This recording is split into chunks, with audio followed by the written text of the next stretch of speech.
আরে আরে, এই শেফার আগ গাছে তো দেখছি কারেন্ট দেয়া। আমাকে বাঁচাও। টিয়া, আমি কাজে যাচ্ছি রে মা, তুই সাবধানেই থাকিস। আমি কাজ শেষ করে তাড়াতাড়ি চলে আসবো।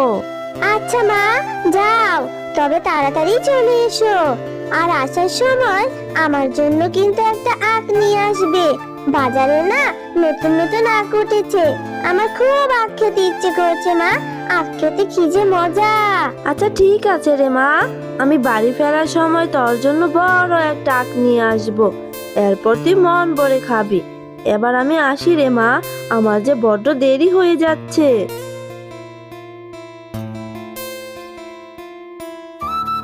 কি রে শেফা, রোজ রোজ এইভাবে দেরি করে আসলে কি হবে? তুই প্রতিদিনই দেরি করে আসিস কেন? আজকেও তো দেরি করে আসলি। তোকে আর আমার বাড়িতে কাজ করতে হবে না, যা তুই, আমি নতুন কাজের লোক রেখে নিব। ম্যাডাম, আপনি আমাকে এভাবে কেন বলছেন?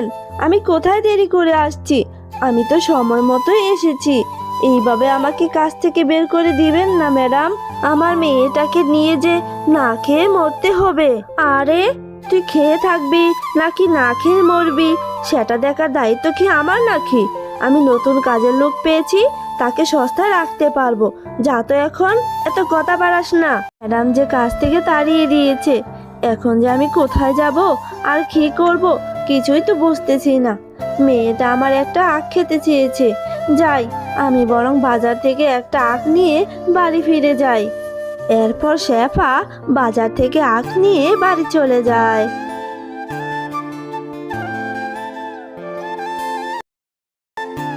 মা, তুমি আখ নিয়ে এসেছো? কত বড় আখ! দাও মা, আমি আখটা খাবো। ও মা, তোমার এমন মন খারাপ কেন গো? তুমি এমন চুপচাপ কেন? কি হয়েছে মা তোমার? না রে মা, কোথায় আমার মন খারাপ? মা রে, কি করব বল? আমাকে যে ম্যাডাম কাজ থেকে বের করে দিয়েছে।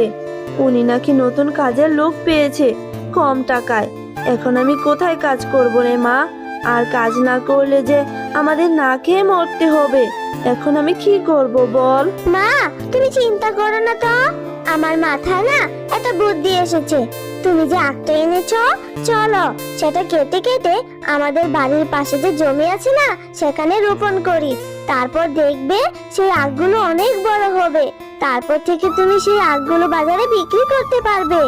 হ্যাঁ রে মা, তোর মাথায় তো দেখছি অনেক বুদ্ধি। ভালো একটা কাজের কথাই বলেছিস। আচ্ছা ঠিক আছে, চল এই আখগুলো আমাদের বাড়ির পেছনের জমিতে রোপণ করে দেই। আচ্ছা মা, চলো এক্ষুনি আখগুলো ছোট ছোট করে কেটে রোপণ করে আসি। এরপর টিয়া ও শেফা শিয়ালিনী তাদের বাড়ির পাশের জমিতে আখগুলো রোপণ করে দেয়। মা দেখো, বাইরে অনেক বৃষ্টি হচ্ছে। আমাদেরকে কালকে আর কষ্ট করে আখের গাছে পানি দিতে হবে না, তাই না মা? বৃষ্টির পানি পেয়ে আমাদের আখগুলো অনেক সুন্দর করে বড় হয়ে উঠবে। হ্যাঁ রে মা, এইভাবে বৃষ্টি হলে আমাদের জমির আখগুলো তাড়াতাড়ি বড় হয়ে যাবে, আর বাজারে ভালো দামে বিক্রিও করা যাবে। আর আমিও রোজ রোজ অনেক আখ খেতে পারবো। আমাকে আর আখ কিনে খেতে হবে না, তাই না মা? আরে আমার পাগলি মেয়ে, তুই তো খাবি। আগে তো আখটা বড় হয়ে নেক, তারপরে না খাবি। রাত তো অনেক হয়েছে রে মা, চল এবার ঘুমিয়ে পড়ি। দেখেছো মা, আমাদের আখগুলো কত বড় হয়েছে। মা, এখন কি তুমি এই আখগুলো কেটে বাজারে নিয়ে যাবে? হ্যাঁ রে মা, এখন আখগুলো কেটে বাজারে নিয়ে বিক্রি করা যাবে। কিন্তু আমি তো অন্য কিছু ভাবছি রে মা। এত কি ভাবছো মা? তুমি আমাকে বলো, আমি দেখি তোমাকে সাহায্য করতে পারি কিনা। ওরে আমার লক্ষ্মী মেয়ে, তুই যে কবে থেকে এত বড় হয়ে গেলি। মা রে, আমি ভাবছি বাজারে তো ভাগ মামা আখ বিক্রি করে, তাহলে সবাই কি আমার কাছ থেকে আখ কিনবে? সবাই তো বাঘ মামার কাছ থেকে আখ কিনে নিবে রে মা। আরে মা, বাঘ মামা তো আস্ত আখ বিক্রি করে। তুমি না হয় আস্ত আখ বিক্রি না করে আখের জুস করে বিক্রি করবে। তাহলে দেখবে সবাই সহজে আখ খাওয়ার জন্য আস্ত আখ রেখে তোমার কাছ থেকে আখের জুস কিনেই খাবে। সত্যি রে মা, তোর মাথায় বুদ্ধি আছে বলতে হবে। তোর বুদ্ধিটা কিন্তু আমার খুব পছন্দ হয়েছে। আচ্ছা ঠিক আছে, চল এবার মা ও মেয়ে মিলে আখ কেটে বাজারে নিয়ে যায়। এরপর শেফা শিয়ালিনী আখ কেটে বাজারে নিয়ে যায়। আসুন আসুন দাদারা দিদিরা, মিষ্টি আখের রস আছে, মিষ্টি আখের জুস, খেতে ভারী সুস্বাদু, একবার খেলে বারবার খেতে মন চাইবে। আসুন আসুন দাদারা দিদিরা। আরে, এই ছোট লোক শেফা শিয়ালিনী আবার আখের ব্যবসা শুরু করেছে নাকি? এই শেফা এত আখ কোথায় থেকে পেলো? এই শেফাকে তো কোনোভাবে আখের ব্যবসা করতে দেওয়া যাবে না। এর একটা ব্যবস্থা করতেই হবে আমাকে।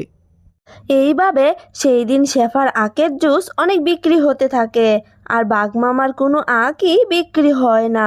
আর সেটা দেখে বাঘমামা তো রেগে মেগে পুরো লাল হয়ে যায়। আরে শেফা ভাবি, আপনার আখের জুস খেতে সত্যি অনেক সুস্বাদু, চুমুকে মন প্রাণ একেবারে জুড়িয়ে যায়। এরপর থেকে আপনার দোকান থেকে আখের জুস খেতে আসবো। হ্যাঁ গো, আজকে তোমার কি হয়েছে? বাজার থেকে এসে দেখছি কেমন মন খারাপ করে আছো। আজকে কি তোমার বেচাকেনা ভালো হয়নি নাকি? বাজার সদাই আনতে বলেছিলাম, সেটাও আনোনি। না গো গিন্নি, কি করে বলবো তোমাকে? আমার তো কোনো বেচা কেনাই নেই। ওই ছোট লোক শেফা বাজারে আখের জুস বিক্রি করছে, সবাই ওর কাছ থেকে আখের জুস কিনে নিয়ে খাচ্ছে। কেউ আমার কাছ থেকে আখ কিনে নিচ্ছে না গো গিন্নি। ও, এই ব্যাপার। তুমি একদম চিন্তা করো না গো, আজকে এই ছোট লোক শেফার আখের জমিতে গিয়ে সব আখ কেটে নিয়ে আসবো। এরপর দেখবো কোথায় থেকে আখ বিক্রি করে এই ছোট লোক শেফা। এরপর রাতের বেলা বাঘ ও বাঘিনী গিয়ে শেফার জমি থেকে সবগুলো আখ কেটে নিয়ে আসে। ও মা, আমাদের জমির আখগুলো কে কেটে নিয়ে গেছে? আমাদের জমিতে দেখছি কোনো আখই নেই। এখন তুমি কি বিক্রি করবে মা? হ্যাঁ রে টিয়া, তাই তো দেখছি। কে আমাদের আখগুলো চুরি করে নিয়ে গেল? এখন আমি কি করব? আমি কি করে সংসারটা চালাবো রে মা? কে আমার এত বড় সর্বনাশ করলো? মা, যা হওয়ার তা তো হয়েই গেছে। চলো মা, এখান থেকে আখ নিয়ে আমাদের ঘরের চালে রোপণ করে দেই, যাতে করে পরে কোনো চোর আর আমাদের আখগুলো চুরি করতে না পারে। এরপর টিয়া আখগুলো কেটে নিয়ে এসে ঘরের চালে রোপণ করে দেয়।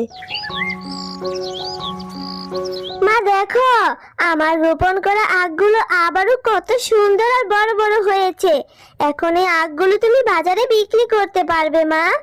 হ্যাঁ রে মা, সেটা তো বুঝলাম, কিন্তু আবারও যদি চোরে আখগুলো চুরি করে নেয়, তখন আবার কি করব? না মা, চোর তো আর চুরি করতে পারবে না, কারণ চোর তো রাতেই চুরি করতে আসবে। আর আমাদের ঘরের চালে রাতে কারেন্ট দিয়ে রাখবো, তাহলে চোর আর চুরি করতেই পারবে না। এরপর শেফা শিয়ালিনী আবারও আখের জুস বিক্রি করতে থাকে, আর এটা দেখে বাঘ অনেক রেগে যায়। আরে, এই শেফা শিয়ালিনীর জন্য তো দেখছি ব্যবসাই করতে পারবো না। আবারও কোথায় থেকে আখ নিয়ে আসলো? এটার একটা ব্যবস্থা তো করতেই হবে। আরে গিন্নি, এই শেফা তো দেখছি আবারও বাজারে আখের জুস বিক্রি করছে। ওর জন্য তো আমার বেচাকেনা একেবারে বন্ধ হয়ে গেছে। এবার একটা ব্যবস্থা করতেই হবে। এবার যা করার আমিই করছি, তোমাকে দিয়ে তো কিছুই হবে না। এবার আমি নিজে গিয়ে শেফা সব আখ নষ্ট করে ফেলবো। এক্ষুনি চলো তো আমার সাথে। আরে আরে, এই শেফার আখ গাছে তো দেখছি কারেন্ট দেয়া। আমাকে বাঁচাও। হ্যালো বন্ধুরা, গল্পটি ভালো লেগে থাকলে চ্যানেলটি সাবস্ক্রাইব করে দিও, আর পাশে থাকা বেল আইকনে প্রেস করে আমার পাশেই থেকো। ধন্যবাদ সবাইকে।